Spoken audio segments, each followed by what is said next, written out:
very room, in this very room.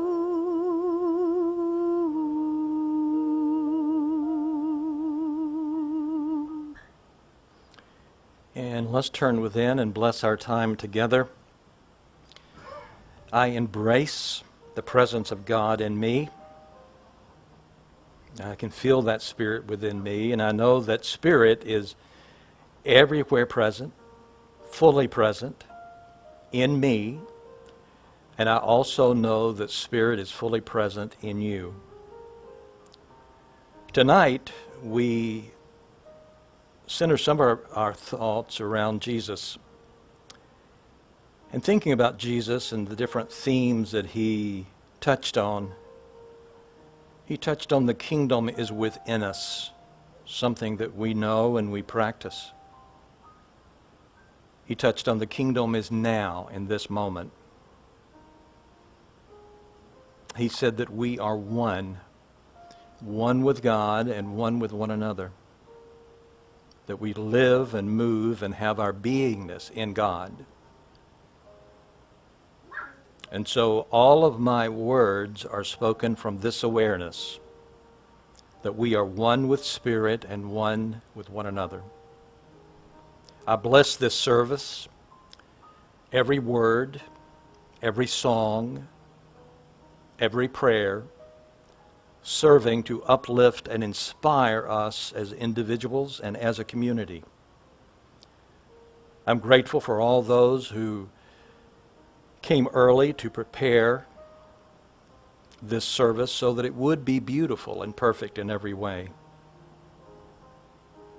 Individually, we open our minds and we open our hearts, knowing that we will have an experience leading to a deeper transformation in our lives because we are together. And we know this is already taking place, even at this moment. And so we are thankful, and we allow this service to unfold in the nature of love, peace, joy. And the community affirms this truth as we say together, and so it is. Thank you. And thank you, Cindy.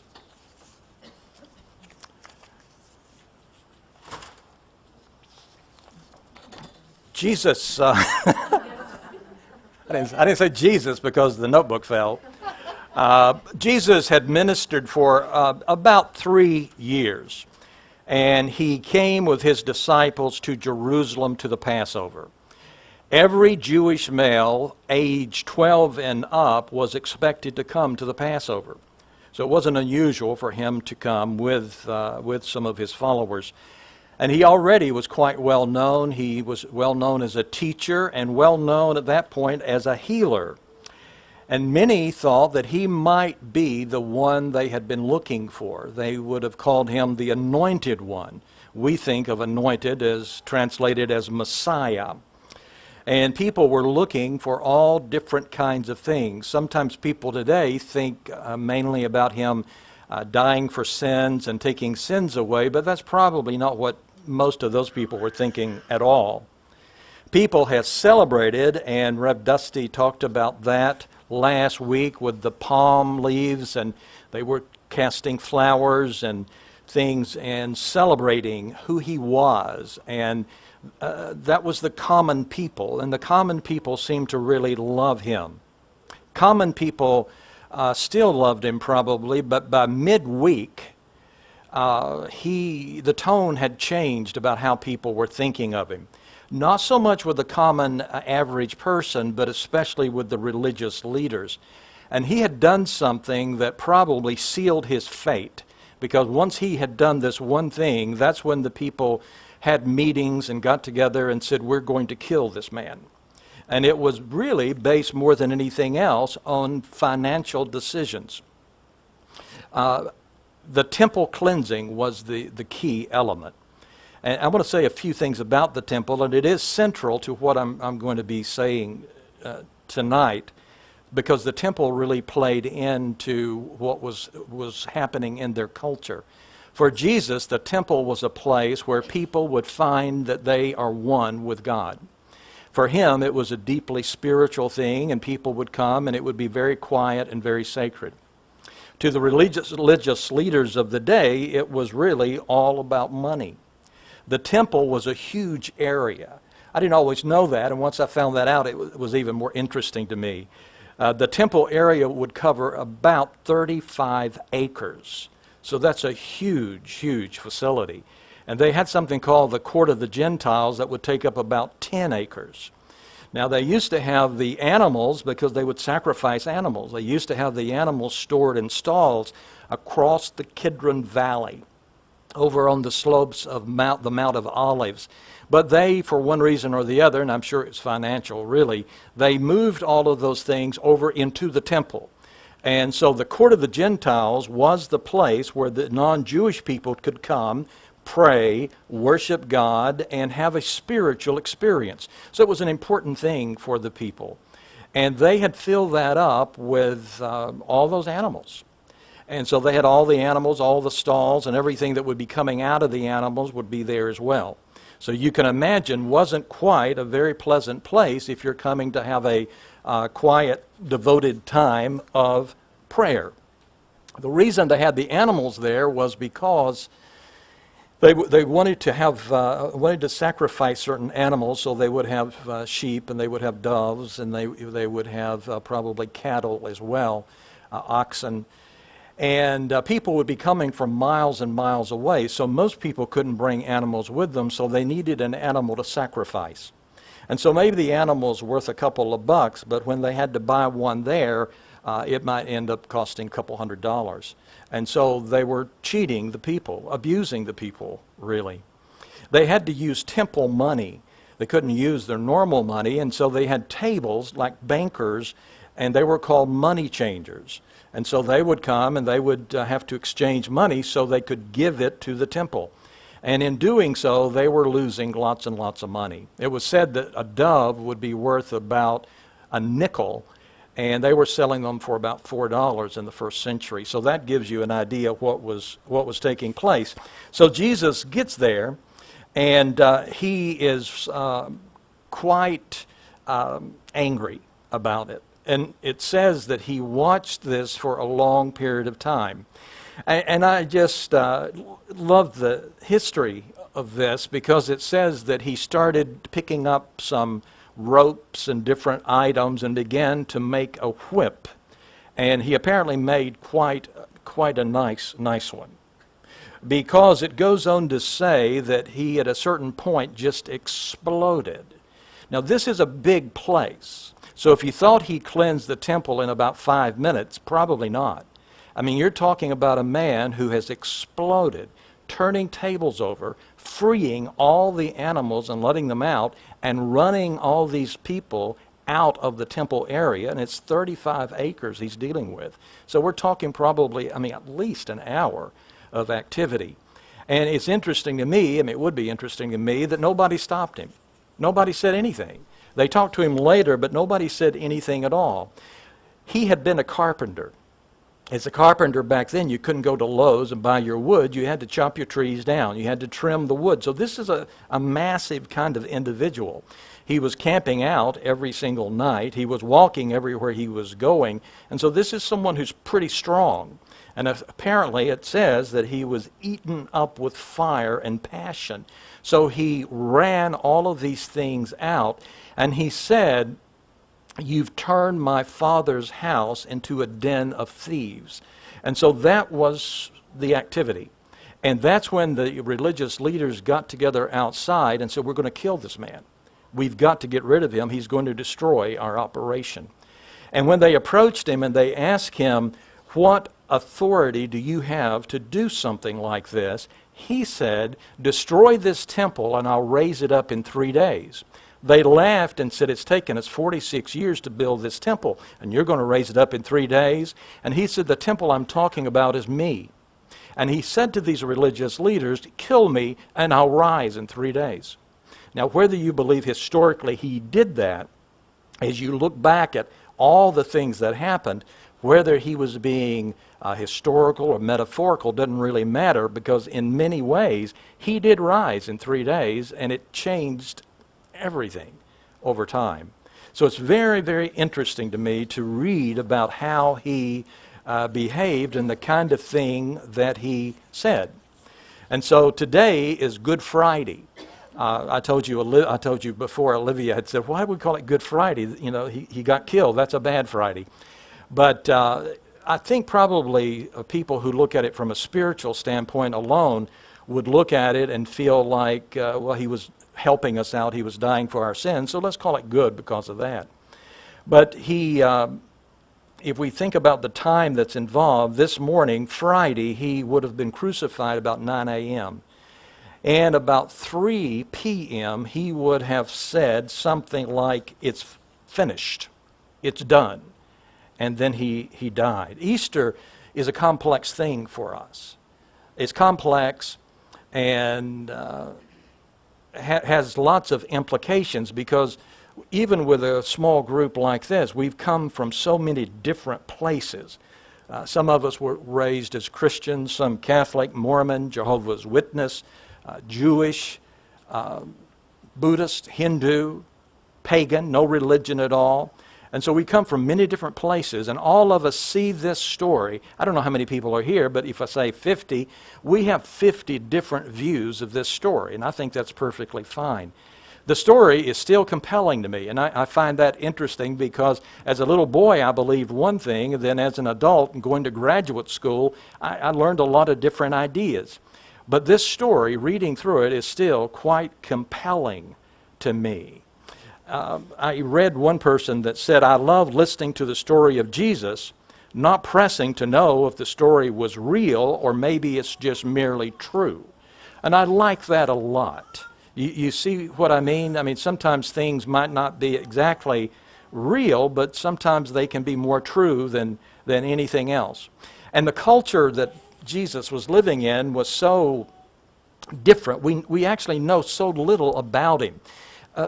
People from that period of time were talking a lot about gods being killed and being raised to life. Osiris, Adonis, Attis, not an unusual thing. And so for them to apply some of that to Jesus is not odd. It's interesting to me that we know so little about him. What is it we call him? We call him Jesus. If he walked in and spoke English and we say, hey, Jesus, he wouldn't respond at all because that wasn't even his name. His name was Joshua. His name was Joshua ben Joseph, which means Joshua, son of Joseph. And when they transliterated it into Latin, they came up with this name of Jesus. In Hebrew, there's not even a J anyway, so that would be hard. In fact, in English, I read that there were no J's even in English 500 years ago. So even that is interesting to me. So, we know so little about this man. We have different snapshots, and one big snapshot is that who is he? He's a military leader. Maybe you've never heard that. If you read through the Gospel of Luke, you can see the military language. He was out in the desert, out in the wilderness with 5,000 men. Look, 5,000 men don't go out into the desert following a guy because they want a Sunday school lesson. They're out there for a reason. And they said, this guy can create weapons. And if we get killed, this guy can raise people from the dead because some people thought he had done that. And so they weren't there for a picnic. And they said, we're going to make you our king. And he backed off and he said, the kingdom isn't of this world. That's not what I'm doing. And he went off into the mountains. And the people were quite disappointed. Even some of his followers, and it says this, wanted him to be a military leader because they wanted to get rid of the Romans. And, I have a really strong idea just because of what scholars say that's why Judas turned him in. Judas thought this was the greatest guy in the world. He thought he was the Messiah. He thought he could kill all the Romans, get rid of them. And so he turned him in. And he was waiting for him to make his move. And when they came to the garden to get him, they didn't come with prayer books or anything. They came with 300 people. They came with 300 people, and they all had weapons because they thought it was going to be a battle. And Jesus stepped forward, and they said, we're here for Jesus. And he moved forward, and it said that some of the soldiers in the front fell back as if something bad was about to happen. Peter drew a sword and cut the guy's ear off. Jesus said, put the sword away. He picked up the ear and put it back on the guy's head. And then he said, if you've come, and then of course Judas kissed him on the cheek, as was customary. But as soon as Judas found out that he wasn't going to fight, he wasn't going to fight, he immediately took the 30 pieces of silver back, which wasn't that important to him anyway, and he killed himself. Because he turned in this person that he deeply loved and that he thought had the power to get rid of the Romans. I really like the military idea, and I think a lot of that was going on. We, Christian people today, at least, often think of Jesus as the sacrificial lamb to die for the sins of the world. I'm not sure they were thinking that at all. When they thought of Joshua, which means Savior, they weren't thinking so much about sins. They were thinking he's going to really save us, physically speaking. So we have all kinds of different views of Jesus. But however you think about it, and by the way, there's a lot of other historical documents that talk about Jesus. Josephus does, Tacitus does, and they're writing about 15, 20 years after he died. And so it's not just in the Bible. And what do we know about him other than in the Bible? We know that he lived about that period of time. We know that he was crucified. We know Pontius Pilate was involved. And Josephus said this cool thing about him. He said, this man did some wonderful works, and he was a good man, and then he added, if it's lawful to call him a man. So this wasn't a believer, but he was just commenting on his impression. But either way, Jesus now is on the cross, and he's dying. His disciples, for the most part, other than John, are AWOL, and some cool things happen as he dies, at least the story says, and I'm just giving you the history. It says some graves of recent people that had been buried popped open. And those people came into the city. So Aunt and Grandma so-and-so had been dead a couple days, and she comes in and says, I'm kind of hungry. So that would be kind of shocking. There was an earthquake the moment he died, and around noon there was an eclipse of the sun, and so it became very dark. And one thing I really liked, in the temple, there was a curtain that separated the holy place from the most holy place, the Holy of Holies. And what that says is that humans are separate from God. God is separate from us. As soon as he died, it ripped from the top down to the bottom, which means there's no more separation. And those high priests got together immediately, and what did they do? They started sewing it back together. And they had it sewn back together within a day, and then the story goes that when he was resurrected, it ripped again. I don't know what they did after that. It doesn't tell us, but that's interesting within itself. But while he's on the cross, he begins to remember. And he says, I remember how it started. And he says to himself, this has been a tremendous success. He said, when I went into the wilderness and I came out, the first place I went was my hometown. I went to the synagogue, and they asked me to read, and so I took Isaiah and I read it, and it was about Jubilee.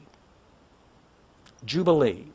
And he said, my life was Jubilee in the beginning, and it's Jubilee now. And Jubilee, the word itself, means a shout of joy. And it's a Jewish custom. Now, the Jewish people of the day did not like this custom. The Jewish custom, and I'm just going to mention this very slightly, every 49 years, they would have a Jubilee year. And all debts would be canceled. The land would not be used for a time. Slaves, if you had slaves or were a slave, you were set free. And so it came to mean a time of great freedom. And Jesus really pissed these people off, because he was standing and he read this, and he said to them, this is fulfilled right here.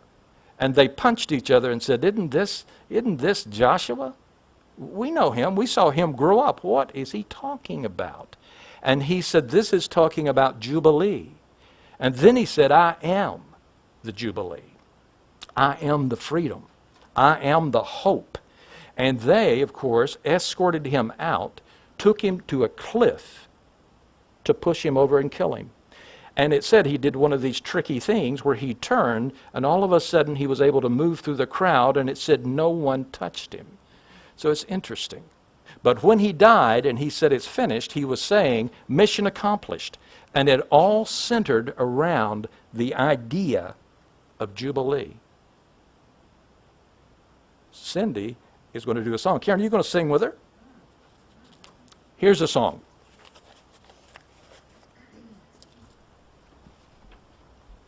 Do you want me to stand with you and hum or anything? Please do, yes.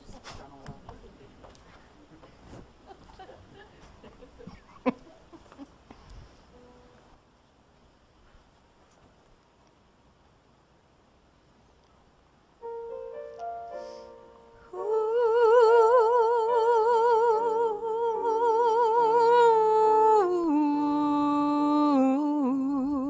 yeah, yeah. Let go, let come, release the past, receive the new. Let go, let come. Trust the love to guide you through.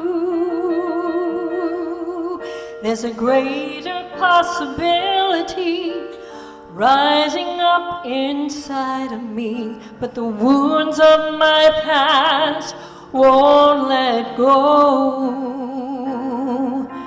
How do I let the pain go? By standing in the truth I know right now. Love is healing me.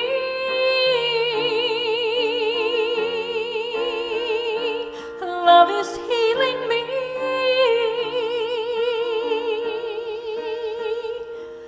Let go. Let come. Release the past. Receive the new. Let go. Let come. Trust the love to guide you through. Trust,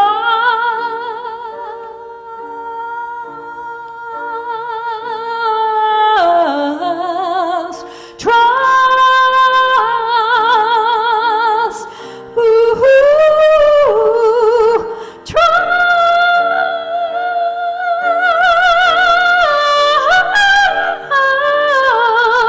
love,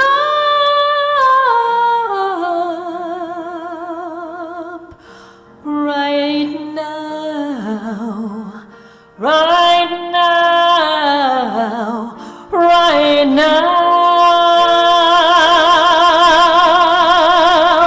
Love is healing me.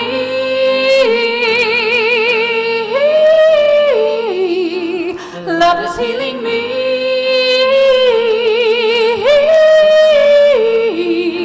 Love is healing me.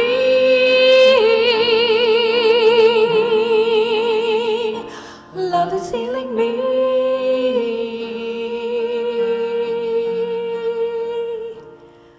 Let go. Let come. Release the past.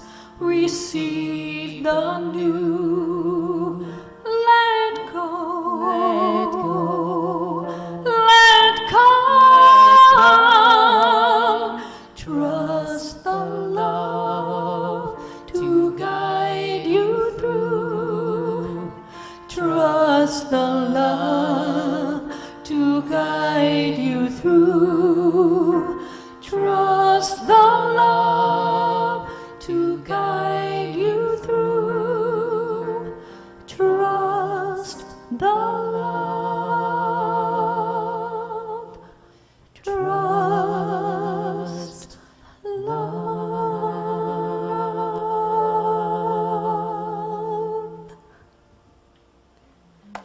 Woo!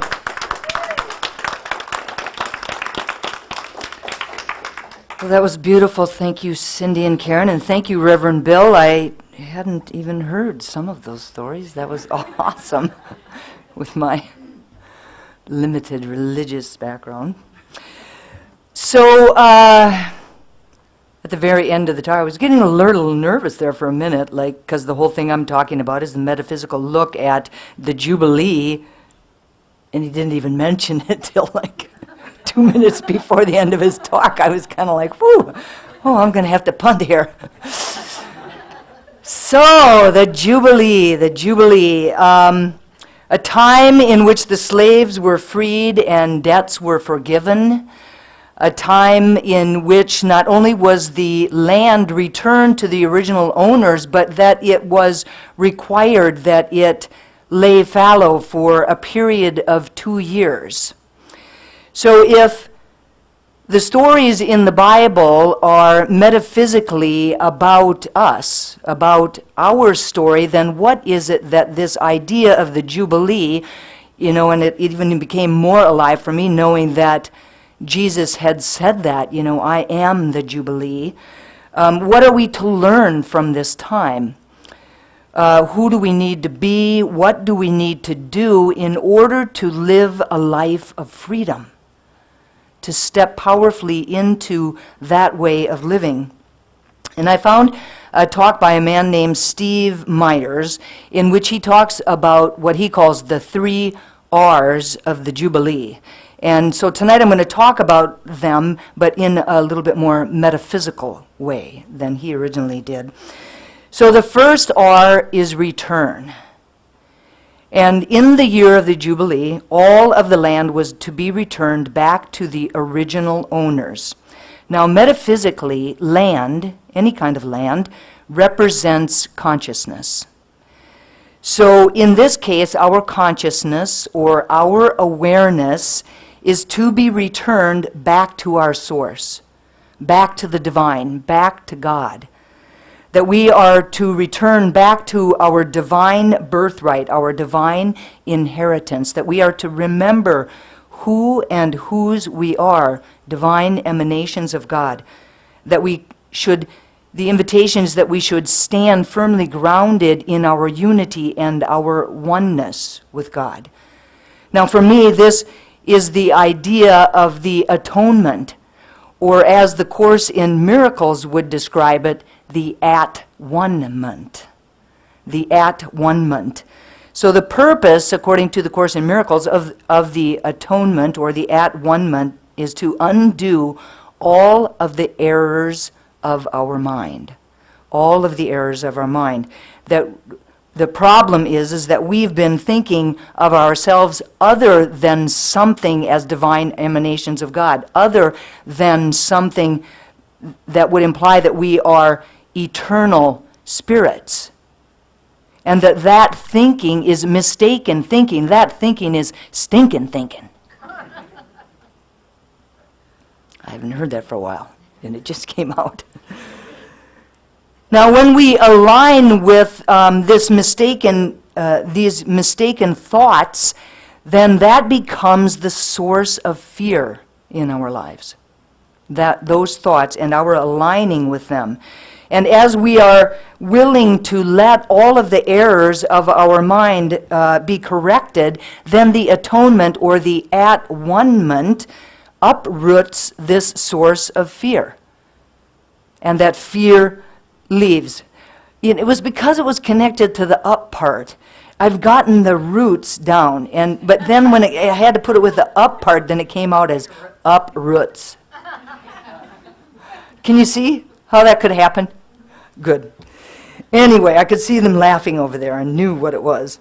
So as we learn to accept the truth of who and whose we are, as we learn to accept and to let go of this dream of separation, to recognize that not once but twice did that veil rip, that there is no separation, that it was just falsely put there by our alignment with these thoughts that are mistaken, that when we gradually let go of believing in the ego's laws and recognize that we are under no laws but God's laws, that those are the only laws that we're under. And that when we're able to truly recognize and accept the truth of who we are, then we live in a state of grace forever. When we are able to truly recognize and accept our spiritual magnificence, then we are living in a state of freedom. Now, the second R is release. And during the year of the Jubilee, all the slaves were released. Just released. You can go now. All of the bond servants would be freed. Everybody, just like that. It was the representation of the freedom that we are at our very core, a representation of the freedom that we arrived on the planet with, a representation of the freedom that is our birthright. Now, for me, this represents an opportunity to release anything that does not serve us. To just simply let it go, just like that. To just say, be gone. It's over. It's done. And it's a time, an opportunity to let go of the past, to let go of old ways of being, old tired out, worn out patterns, or outdated beliefs that we might have that keep us stuck living in lives we no longer want to be living in. We have the opportunity in this moment, by following this idea of the Jubilee, to be released from the enslavement of our past, or our guilt, or our shame, or our judgments, or our worry, or our doubts. We can just be free of all of that. It represents the possibility of being free of the bondage of our own making. We can simply let it all go, just like that, and begin anew. This is the meaning of the phrase to be born again. To let it go and to step into a new way of living, like the slaves did. They were let go and they stepped into, in that moment, a new way of living. Now, as Bill described, it was also the time for the forgiving of debts.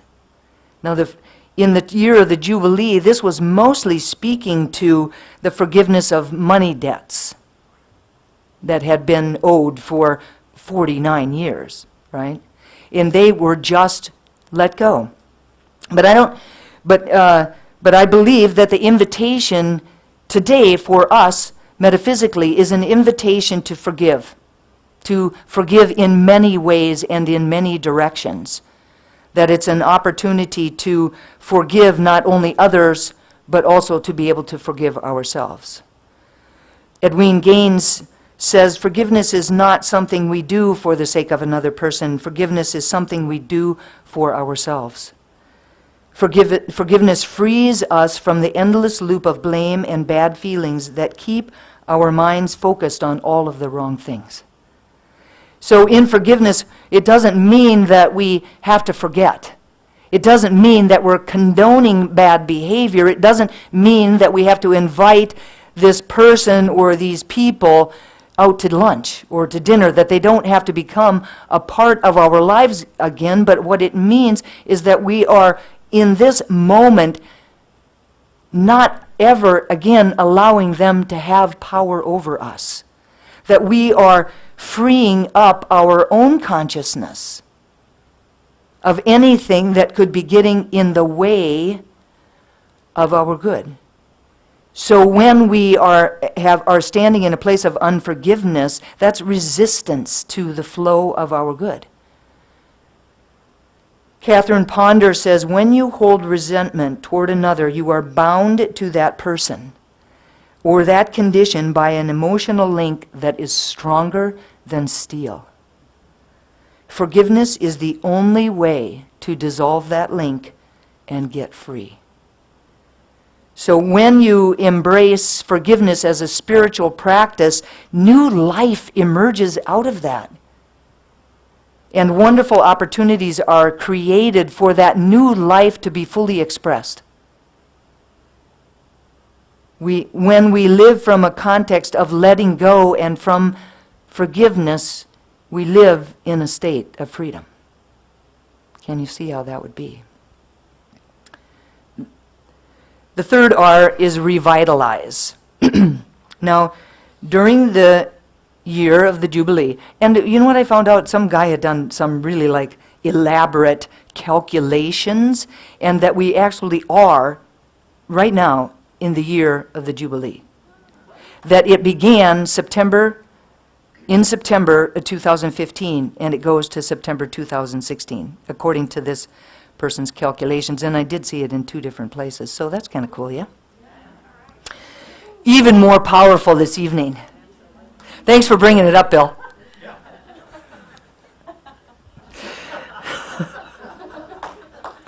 Amen. Amen. Now, the third R is revitalize. During the year of the Jubilee, the landowners were to leave the land fallow.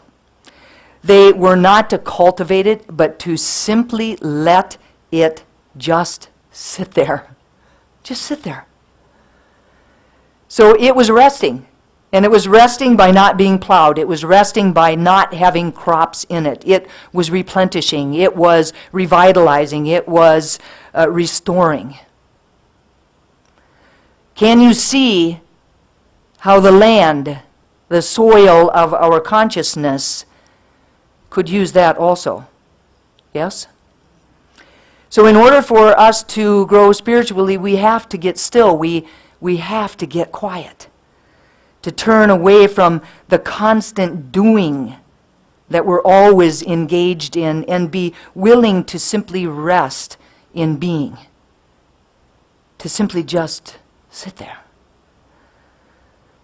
So what is our spiritual soil like in this moment? Do we need to take time to meditate, to enrich it with positive, life-affirming thoughts, or to revitalize it by reconnecting to the inner God of our being? Now, it is said that our lives are changed, that they are transformed by the renewing of our minds. By the renewing of our minds. And this renewing, this replenishing, this restoring, this revitalizing happens in the stillness, happens in the quiet. So the invitation of the Jubilee is to get quiet, to get still, and to take some time each day to replenish and revitalize. Now this aspect of the Jubilee, this R for revitalize, it wasn't just about the soil. So it was also about the landowners themselves. It was a huge, huge leap of faith for them to simply let that land just sit there resting. That they wondered, like, will we have enough food to eat? How are we going to survive for 2 years? And in fact, if you think about it, it wasn't just 2 years, it was actually more like 3 years, because while they could plant at the beginning of that 3rd year, it was going to take most of the year for those crops to come up and for them to harvest them. So it was really longer than 2 years, and you could see how probably nervous they could be. You could probably feel that in your bodies right now. So they had to step out in faith, knowing that God would provide. And it wasn't an easy time, and it wasn't a comfortable time, but it was the perfect time to deepen their faith. It wasn't the time to plant, and it wasn't the time to harvest, but it was a time to look at God as the primary and ultimate provider. And they were even told that they weren't to ration. So don't dole it out a little bit at a time. Don't ration it. Simply have the faith that there would be enough. That there would be enough. So for me, this aspect of the Jubilee is a great reminder to all of us, right? It's a reminder that for there to be spiritual growth, we have to have faith. That we have to have faith. That we're invited to step out in faith, not faith in something outside of ourselves, but faith in the power and presence of God that is within us and surrounding us. Faith in the creative power of the law. Faith in a universe that is always for us and never against us. Ernest Holmes took that one step further because he said, don't even just simply have faith in God, have the faith of God. Have the faith of God. The faith of the power and presence that created the planets, that created the sun, that created the moon, and holds all that stuff together in place. Even when our human perceptions are screaming something different, even when the circumstances of our lives seem out of control, even when the prayers, the affirmative prayers that we have been praying seem to be taking so long to manifest, we're invited to have faith. To have faith, to turn away from our faith. We have faith all the time. It's just, what are we having faith in? So we're invited to turn away from our faith in our belief in lack and limitation. Our belief in the stories that we told ourselves, our belief in our right to be right, our belief in our judgments, and our belief that who we are today is who we're going to be forever. And to simply turn away from all of those beliefs and turn toward the belief of God, to turn toward the belief in love, a belief in abundance, a belief in compassion, a belief in creativity, a belief in joy, a belief in divine right action. When we live from the context that God is our source, we live in a state of freedom. So the invitation tonight is to powerfully step into these 3 R's. Return back to our awareness of who and whose we are. Release anything that no longer serves us. And revitalize. Take the time to get quiet, to deepen your faith. And then we too will say, I am the Jubilee. I am the Jubilee. And we can know that all is well and that we truly are free. So what I would like for everyone to do is, beneath your chairs there is a piece of paper and a pencil. And in this moment we are going to go into a meditation.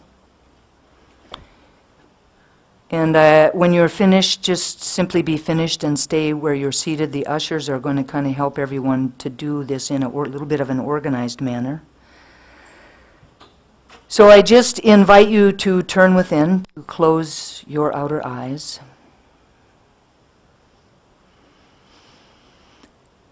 And to allow yourself to become really aware of this one spirit, this one life, this one mind.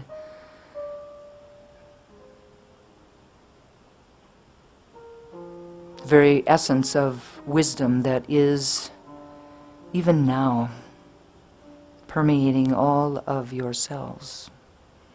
That even now is the very center, the very core of your being. And to allow that awareness to expand. To know that right where you are, right where your mind is God's mind. That truly you are connected to it in ways that cannot be broken. And so I invite you to listen with reverent listening, with ears that are about to hear or eyes that are about to see the most important thing that you have ever heard or seen. And the question that I invite you to ask yourself is, in this year of the Jubilee, backed by all of the history and the depth of the sacredness of this time, what am I to release? What am I to let go of? What am I to turn away from? What am I to forgive?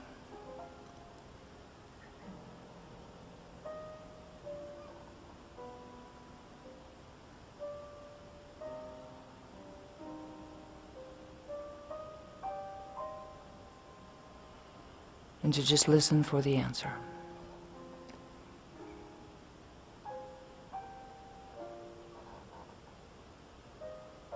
In order for me to powerfully step into a place of freedom, what needs to be released?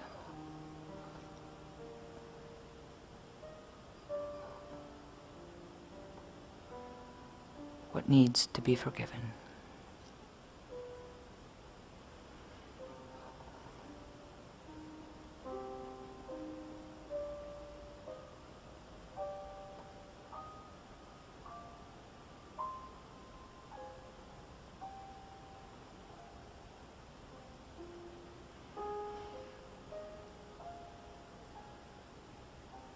And what I claim for each of us is that as we bring these pieces of paper up and lay them in this bowl of water on the altar of God, that they are simply taken away, that they disappear.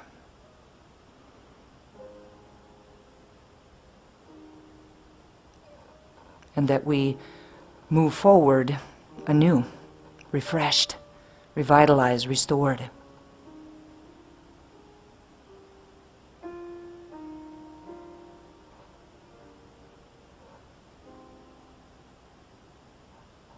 And when you're ready, I invite you to open your eyes and to write that thing or things on that piece of paper.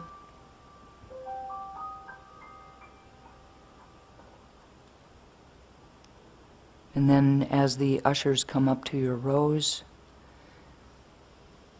you can come by and place them in the water.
Please repeat after me.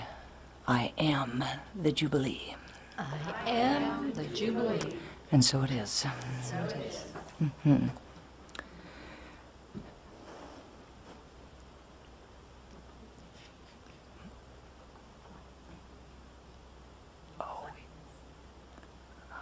Oops. I blew it. I release. Karen, we're not doing what if now. Okay.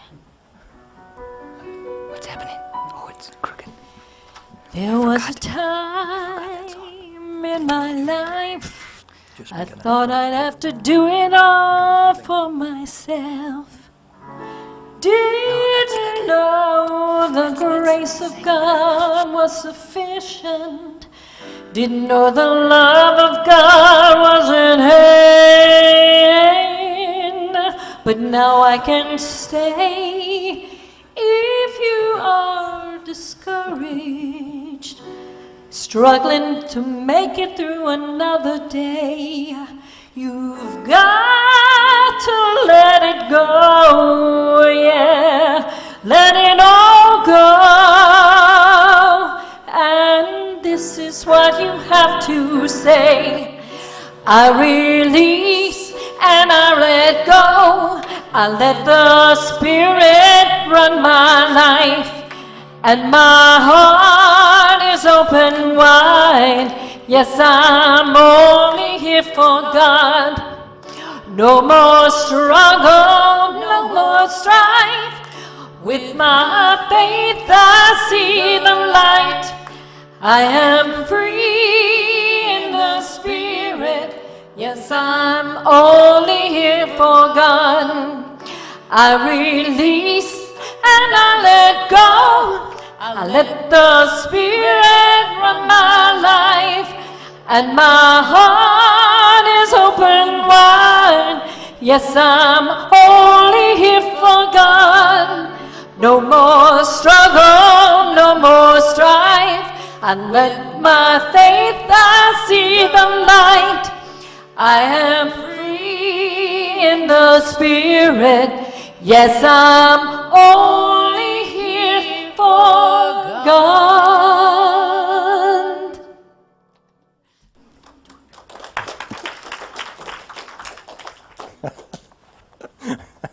Fantastic. Thank you both. This is the time for celebrating our prosperity. And so as you prepare your tithes and your offerings, your gifts, I encourage you to take a nice deep breath and be very much aware that you're doing this with joy. And I encourage that you take what you're giving, hold it to your heart, and just envision that because of our giving, we are a beacon of light to many, many people. So it's something to be very thankful for. And so we are thankful that we have the opportunity to give, thankful we have the opportunity to bless, and thankful for the opportunity to be blessed. And we say together, So it is. so it is. And Cindy, you're going to play or sing for us? I'm going to sing while you guys do your thing.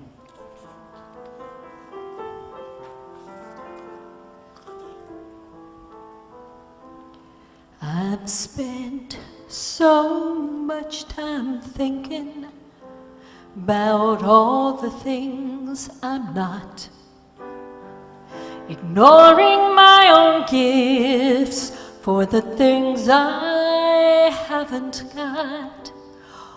So much pain, so many years, convinced I'm not enough. You know it's hard to see the light when shadows fall.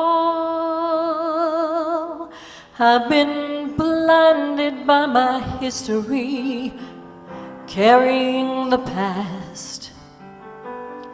It's time to let it fall away, live my life at last. What if I could say goodbye to the lies of yesterday? What if I decide to let it go? What if now I start to be the one I'm meant to be? What if now I begin to shine my light? What if today were the day I celebrate the beauty of my soul? What if now I finally let my spirit sing? Everything would have its perfect place somehow. What if now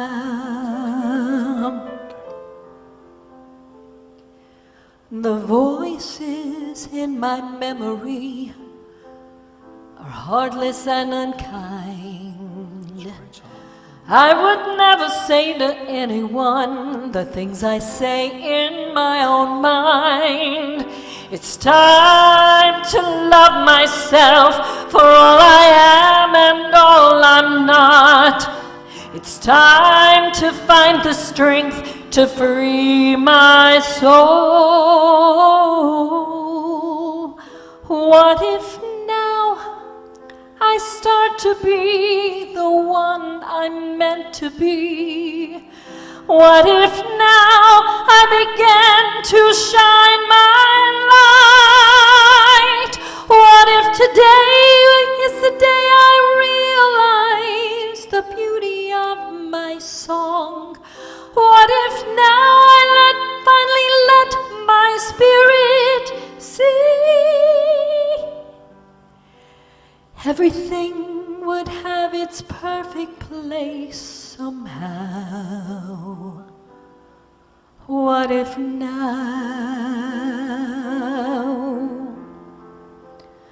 What if now?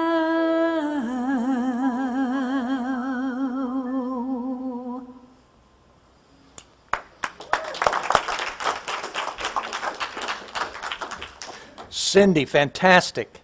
Bill, thank you. I love that. That is a great, great song. I love that song. Says it all, doesn't it? Yeah. Let me share a few announcements with you. Michael Seltzer will be doing his Transformational Breath Workshop. Right there it is, March 26th, 10 until noon. And then this guy's coming to town, and his name is Sean. There he is. Boom! Iris? So. Wow, he looks like a dove. See, he looks as if he's a bird, but he's really a man. But he's going to be here this Wednesday. It's going to be incredible. So I think we're going to have hundreds and hundreds of people here. Meditation 6:30, service will be at 7. And you may register for classes. Bird, please. Prosperity Plus begins on the 5th of April. Principles of Successful Living begin the same night. And then on Thursday, Reverend Betty Harris is going to be here on Thursday night. She's the only one here on Thursday night. She's going to be here on Thursday night. It's called Roots, and you can see it there in the middle. So hope you will sign up for that. The talent show is coming up. That's going to be April the 16th, and you can sign up over in the bookstore. Yes? Yes. Yes. Annual community town hall meeting will be Sunday, April the 17th at 10:45. Meditation and prayer retreat is still happening May 13th through the 15th. And Dusty, is it still true that you're taking the first 30 people? Yes. The first 30 people to sign up. Sign up and do a $50 deposit. So if you haven't done that, you may want to do that. And what to bring on the healthy food drive, you know about all of that that's taking place. And the only other thing I'd like to share with you before we leave is over in the little room down there. Heather, I saw you with desserts. There are desserts down there, and maybe a lot of you brought the desserts, but I understand these are special Jubilee desserts. So the more you eat, the more free you feel. All right. And no weight will be gained with these. You have the guarantee of the wise Dusty on that. Okay. I'm going to ask you if you can, and you don't mind, please stand and hold a hand or two. And let's turn within. Take a nice deep breath, and we're thankful for the sweet, sweet, sweet spirit that we have in this community. Our souls are flooded with love, peace, joy. We are one with spirit, and we are one with one another. And we absolutely know that all is well. And we say together, and so it is. Blessings to you.